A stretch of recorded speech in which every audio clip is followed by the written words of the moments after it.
did notice a post when I went on Facebook today. I really wasn't on Facebook much today, but I did notice, kind of an advocacy for the wall and immigration, saying we're not angry at you, you know, sort of thing to immigrants and all that. Pretty much not being mean to immigrants, sort of thing, but saying this is putting a lot of hurting on us, not accounting for immigrants. So whether you're for the wall or against it, this is what it's gonna do, and because we've been too kind, this is what it's doing to us. And just pretty much saying, hey, we don't want to do this, but we have to, and this is why. And because we've been so overly kind, this is hurting us and our economy. Okay, I can understand where that approach is made. However, let's not forget why. Now, I'm not being anti truth to this statement that was made by this brother. I see where he's going with this, and people that obviously agreed with him were very much American in their approach with this. However, even though no country has ever accomplished what we have done in the last 200 plus years, we still have the largest prison system in the freest nation in the world. Let's not take that out of context. Let's just put that back. We are the greatest nation in the world, but we are the greatest nation with a lot of hidden secrets in the world. We are the biggest nation with a lot of the biggest problems, but we're still a lot more freer with the options that are given. So let's not take out of context why this wall is being put there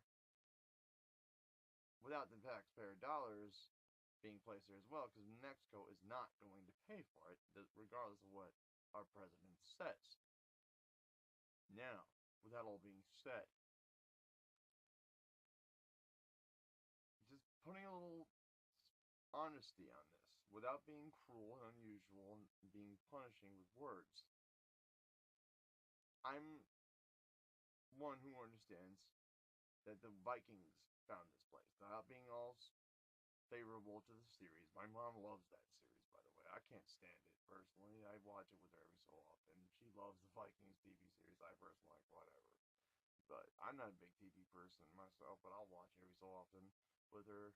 I have the theme on Spotify because she likes it. But that's little things I do nicely for my mom. But, that's just me. But, with that all being said, the Vikings found America first. The Vikings got the dog shit beat out of them by the Native Americans because there was no such thing as rifles, aka muskets, invented yet.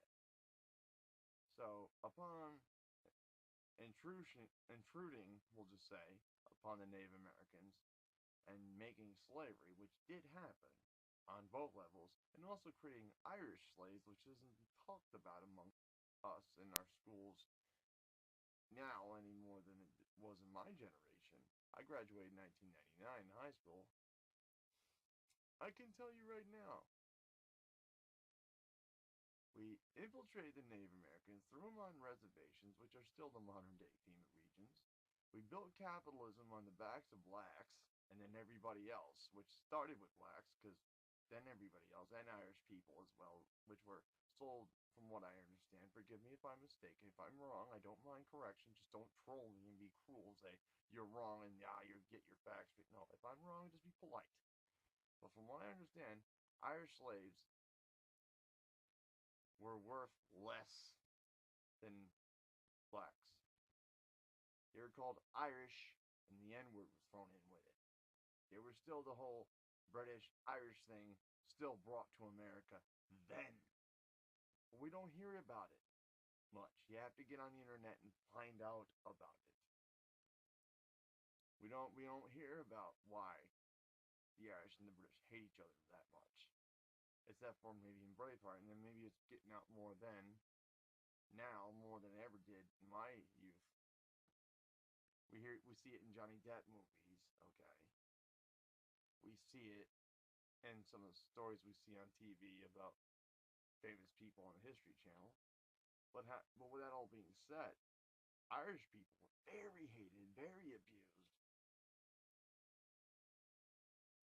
very much so. And they were sold in slavery because they were cheaper than African Americans. Because that's the way it was. So yes, and Native Americans, we don't hear much about their lives mattering because very rarely, you'll turn on something on the internet or on TV, you'll see a Native American protesting at a college or something like a Young Turks put out there about Thanksgiving or something, and he'll say what he has to say because he's not happy, obviously, every right not to be. But here we're discussing a wall. Here's a people, an indigenous people. A lot of them are put on reservations. We don't hear much about what they have to say.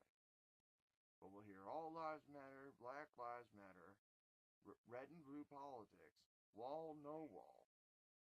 But one thing I come to find out, and I used to have a network called AIN Network. It didn't last long because I didn't know that very much about how running a network was vastly much different than running a show.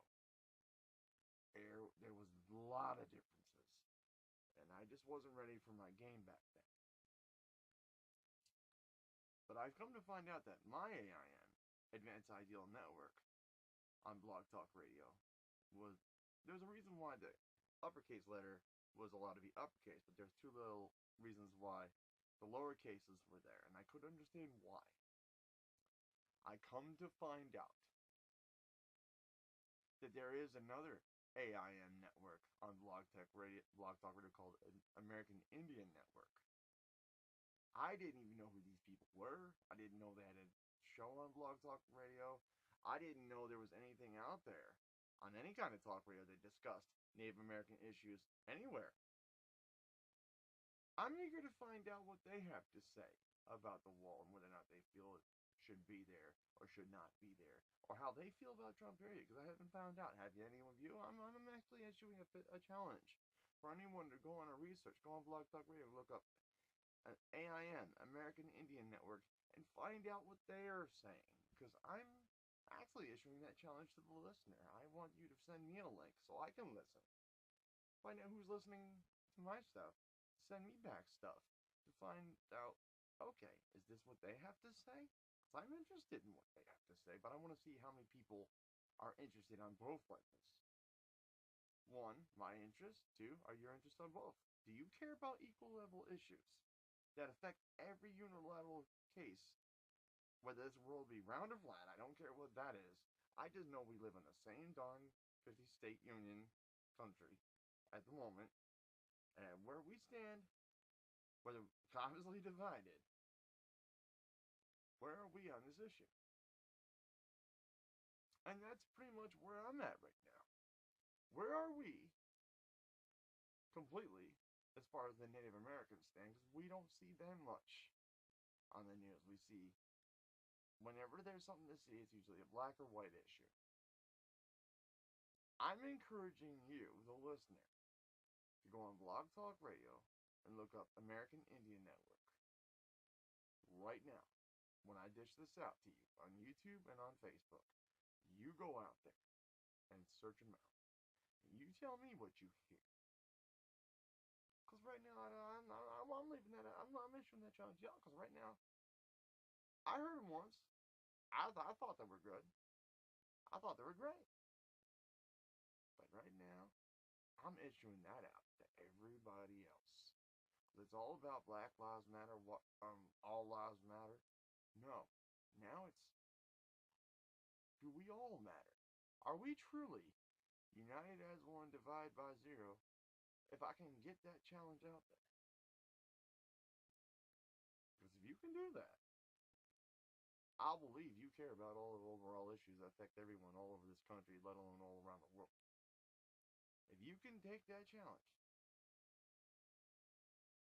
within 24 hours and feed me back a link on Facebook or on YouTube, I'll believe there's one person other than myself that cares. Other than that, I don't even see why I'm even bothering doing media.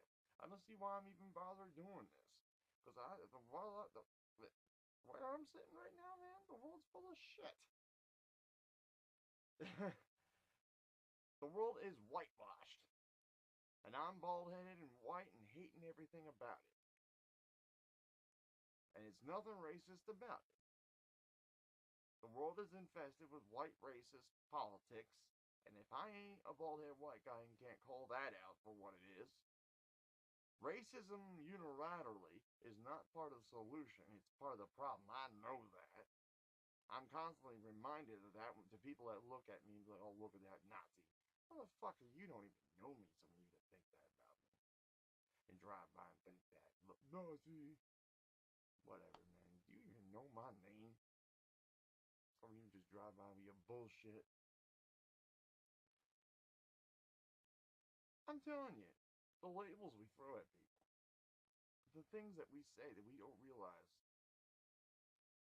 hurt so badly. Do I believe America makes their own terrorists? I'm not a terrorist. I know that. But I know one thing. We know how to make up a story and call it fake when it's real. When we see things happen, and we know it's real, and the media don't call it and report it, but call it fake when it's called on by its own people, its own citizens. Yeah, we got some fake news broadcasters calling something fake when it isn't. Like Pizzagate, because they couldn't even call us liars when we were called 9/11 truthers. But when the whole conspiracy theory thing was invented because of JFK's assassination, now that was when we should have learned back then. Our government was on some different stuff. Now, I know what some of y'all are thinking, okay, that's nice, Ian, but what the freaking hell does this have to do with the wall? Well, who feeds us this nonsense? Government. How does government get through this stuff to us? The news. What's the news? Fake. And what else could the news be to us? Well, public representative department spokesperson, what did George Carlin call him again? Spokesperson, people for the Department of Defense, but that's really what the news really is. Spokespeople for the Department of Defense, that's what they are. Fox News, CNN, they all the same. The only thing that's different about them is one poses as conservative, while the rest pose themselves as progressives. But either way, who tells us we need this for us to fight amongst ourselves, including other truthers about it? Government. So what's the answer?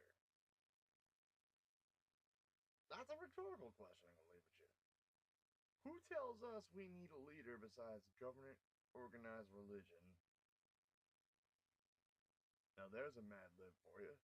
Because where does all this come from? Questions for you. Answer it yourself. I'm done now. Peace.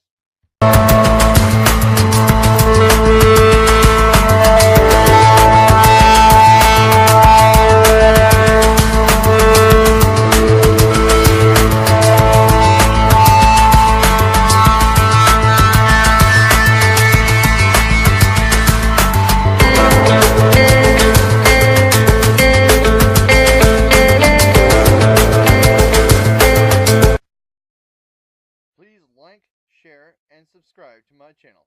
Thank you.